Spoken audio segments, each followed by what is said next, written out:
3 ಕ್ಷೇತ್ರಗಳಲ್ಲಿ ಸೋತ ಬಳಿಕ ಮೈತ್ರಿ ಆತ್ಮಾವಲೋಕನ ನಡೆದ ಇದೆ. ಬಿಜೆಪಿಯಿಂದ ಶುರುವಾಗಿದೆ ಸೋಲಿನ ಹುಡುಕಾಟ. ರಾಷ್ಟ್ರೀಯ ನಾಯಕರಿಗೆ ಈಗ ಕಾರಣ ತಿಳಿಸೋದಕ್ಕೆ ಸಿದ್ಧತೆ ಮಾಡಿಕೊಳ್ತಾ ಇದ್ದಾರೆ. ಸೋಲಿನ ಬಗ್ಗೆ ಬಿಜೆಪಿ ಹೈಕಮಾಂಡ್ಗೆ ವರದಿ ನೀಡೋದಕ್ಕೆ ರೆಡಿ ಆಗ್ತಾ ಇದ್ದಾರೆ. ಸೋಲಿಗೆ ಕಾರಣಗಳನ್ನ ಪಟ್ಟಿ ಮಾಡಿ ವರದಿ ನೀಡಲಿದೆ ಬಿಜೆಪಿ ತಂಡ. ಸೋಲಿಗೆ ಕಾರಣ ಪಟ್ಟಿ ಮಾಡಿ ವರದಿ ಶೀಘ್ರದಲ್ಲೇ ಸಲ್ಲಿಸುತ್ತಾರೆ ಅಂತ ಹೇಳಲಾಗ್ತಾ ಇದೆ. ಬಿಜೆಪಿ ರಾಜ್ಯಾಧ್ಯಕ್ಷರಿಗೆ ಎಲ್ಲ ಕ್ಷೇತ್ರಗಳಿಂದಲೂ ಮಾಹಿತಿ ಸಲ್ಲಿಕೆಯಾಗಿದೆ.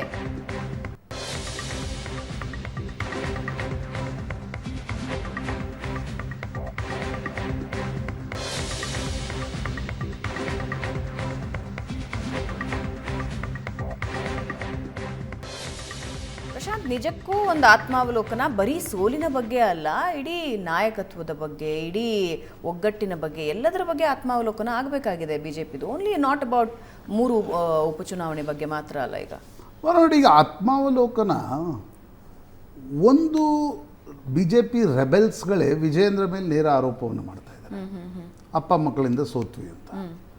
ಇನ್ನೊಂದು ಕಡೆ ವಿಜಯೇಂದ್ರ ಹೇಳ್ತಾ ಇದ್ದಾರೆ, ನೋಡಿ ಈ ರೀತಿ ಮಾತಾಡಬೇಡಿ, ಈ ರೀತಿ ಮಾತಾಡಿದರೆ ನಾಳೆ ಕಾರ್ಯಕರ್ತರು ನೀವು ಚೀತು ಅಂತ ಉಗಿತಾರೆ ಅಂತ. ಸೊ ನೀವು ಆತ್ಮಾವಲೋಕನ ಮಾಡಬೇಕಾದ್ರೆ ಒಟ್ಟಿಗೆ ಕುಳಿತುಕೊಳ್ಬೇಕಾಗತ್ತೆ. ಇಲ್ಲಾಂದ್ರೆ ಏನಂತ ಆತ್ಮಾವಲೋಕನ ಮಾಡ್ತೀರಿ? ಇವತ್ತು ಬಿ ಜೆ ಪಿಯ ನಾಯಕರು ಒಟ್ಟಿಗೆ ಕುಳಿತುಕೊಂಡು ಚರ್ಚೆ ಮಾಡ್ತಕ್ಕಂಥ ಸ್ಥಿತಿಯಲ್ಲೂ ಇಲ್ಲ. ಎಲ್ಲಿದೆ ಕೋರ್ ಕಮಿಟಿ? ನನಗಂತೂ ಆ ಕೋರ್ ಕಮಿಟಿ ಸೇರಿದ್ದೇ ನೆನಪಿಲ್ಲ ಇತ್ತೀಚೆಗೆ. ಇಲೆಕ್ಷನ್ ಕಮಿಟಿ ಆಗಾಗ ಸೇರುತ್ತೆ ಬಿಟ್ಟರೆ ಕೋರ್ ಕಮಿಟಿ ಸೇರಿ ಒಂದು ಈಗ ಉಪಚುನಾವಣೆಗೆ ಕೋರ್ ಕಮಿಟಿ ಅಥವಾ ಪೊಲಿಟಿಕಲ್ ಸ್ಟ್ರಾಟಜಿಗೋಸ್ಕರ ನಾಯಕರು ಒಟ್ಟಿಗೆ ಸೇರಿದ್ದನ್ನು ನೀವು ನೋಡಿದ್ರೆ ಎಲ್ಲಾದರೂ? ಹಾಗಿರುವಾಗ ಏನಂತ ಆತ್ಮಾವಲೋಕನ ಮಾಡ್ತೀರಿ? ದಿನಂ ಬೆಳಗ್ಗೆ ಎದ್ದರೆ ನಾಯಕರು ನೀವು ಪರಸ್ಪರ ಆರೋಪ ಪ್ರತ್ಯಾರೋಪಗಳನ್ನು ಕ್ಯಾಮ್ರಾಗಳ ಎದುರು ಮಾಡ್ತಿರುವಾಗ ನೀವು ಆತ್ಮಾವಲೋಕನಕ್ಕೂ ಅರ್ಥ ಇಲ್ಲ. ಕಾರ್ಯಕರ್ತರಿಗೂ ಕೂಡ ಏನು ಮೆಸೇಜ್ ಕೊಡ್ತಾ ಇದ್ರಿ ಇಡೀ ಕರ್ನಾಟಕದಲ್ಲಿ? ವಕ್ಫ್ 2 ಹೋರಾಟಗಳು, ವಾಲ್ಮೀಕಿ 2 ಹೋರಾಟಗಳು, ಮೂಡ 2 ಹೋರಾಟಗಳು. ಒಂದು ಕಡೆ ಪ್ರತಿ ವಾರ ಬಸನಗೌಡ ಪಾಟೀಲ್ ಯತ್ನಾಳ್, ಅರವಿಂದ್ ಲಿಂಬಾವಳಿ, ರಮೇಶ್ ಜಾರಕಿಹೊಳಿ, ಪ್ರತಾಪ್ ಸಿಂಹ, GM ಸಿದ್ದೇಶ್, ಕುಮಾರ್ ಬಂಗಾರಪ್ಪ, ಅಣ್ಣಾ ಸಾಹೇಬ್ ಜೊಲ್ಲೆ, NR ಸಂತೋಷ್ ಈಗ ಅದರಲ್ಲಿ ಸೇರಿಕೊಂಡಿದ್ದಾರೆ. ಎಲ್ಲರೂ ಅವರು ಸಭೆ ಮಾಡ್ತಾರೆ. ಇನ್ನೊಂದು ಕಡೆ ವಿಜಯೇಂದ್ರ, ಪ್ರೀತಮ್ ಗೌಡ, ಇದೊಂದು ಗುಂಪಿದೆ. ವಿಜಯೇಂದ್ರ, ಪ್ರೀತಮ್ ಗೌಡ, ತಮ್ಮೇಶ್ ಗೌಡ, ಹರೀಶ್ ಪೂಂಜಾ, ರೇಣುಕಾಚಾರ್ಯ, ಅದರಲ್ಲಿ ಕಟ್ಟ ಸುಬ್ರಹ್ಮಣ್ಯ ನಾಯ್ಡು ಬಂದರು ಮೊನ್ನೆ, ಅವ್ರದ್ದೊಂದು ಗುಂಪಿದೆ. 3ನೇ ಗುಂಪು ಅದು RSSನಿಂದ ಹಿನ್ನೆಲೆಯಿಂದ ಬಂದಿರತಕ್ಕಂಥದ್ದು CT ರವಿ, ಸುನೀಲ್ ಕುಮಾರ್, ಪ್ರಹ್ಲಾದ್ ಜೋಶಿ. ಇದೊಂದು ಗುಂಪು ತಟಸ್ಥವಾಗಿದೆ.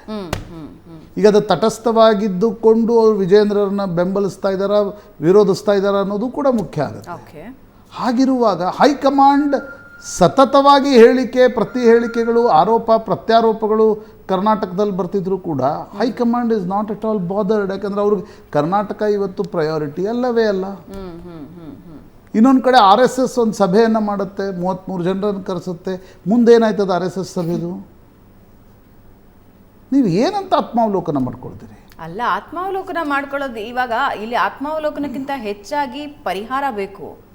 ಏನೇನು ಸಮಸ್ಯೆ ಇದೆ ಅನ್ನೋದು ಬಿಜೆಪಿಗೆ ಆಲ್ರೆಡಿ ಗೊತ್ತಿದೆ. ಇದನ್ನೇನು ಹುಡುಕೊಂಡು ಹೋಗಿ ದುರ್ಬೀನ್ ಹಾಕೊಂಡು ಹುಡುಕಬೇಕಾದ ಅವಶ್ಯಕತೆ ಇಲ್ಲ. ರಾಜ್ಯದ ಜನರಿಗೆ ಗೊತ್ತಿದೆ. ಆತ್ಮಾವಲೋಕನ is the next step. First step ನೀವೆಲ್ಲರೂ ಒಟ್ಟಿಗೆ ಕುಳಿತುಕೊಂಡು ಚರ್ಚೆ ಮಾಡಬಲ್ಲಿರಾ? ಕರೆಕ್ಟ್. ನೀವು ಯಾರೂ ಕೂಡ ಒಬ್ರಿಗೊಬ್ರು ಕೂತ್ಕೊಂಡು ಮಾತನಾಡಲಿಕ್ಕೆ ಸಾಧ್ಯ ಆಗ್ತಾ ಇಲ್ಲ.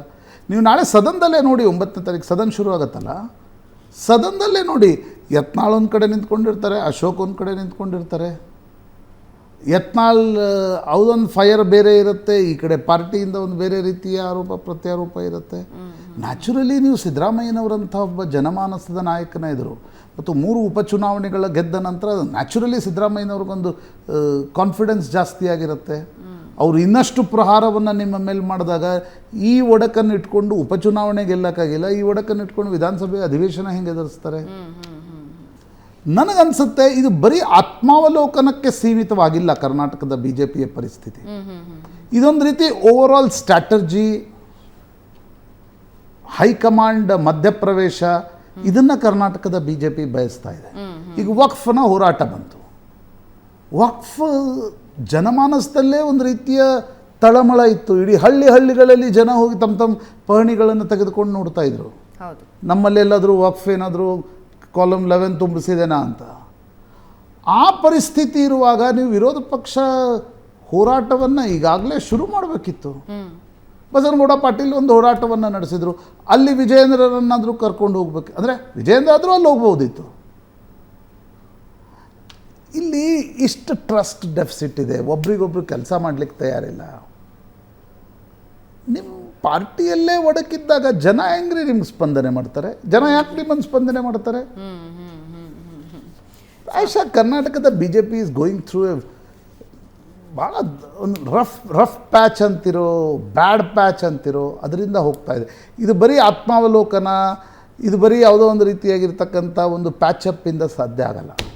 ಇದು ಕಂಪ್ಲೀಟ್ ಇಟ್ ನೀಡ್ಸ್ ಓವರಾಲ್ ಒಂದು ಕಂಪ್ಲೀಟ್ ಪರಿಹಾರ ಆಗದ ಹೊರತು ಸದ್ಯಕ್ಕೆ ಬಿಜೆಪಿಯಲ್ಲಿ ಎಲ್ಲೂ ಸರಿ ಹೋಗೋದಿಲ್ಲ.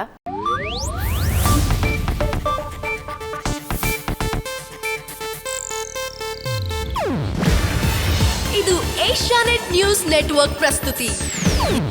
ನೀವು ನೋಡ್ತಿದ್ದೀರಾ ಏಷ್ಯಾನೆಟ್ ಸುವರ್ಣ ನ್ಯೂಸ್.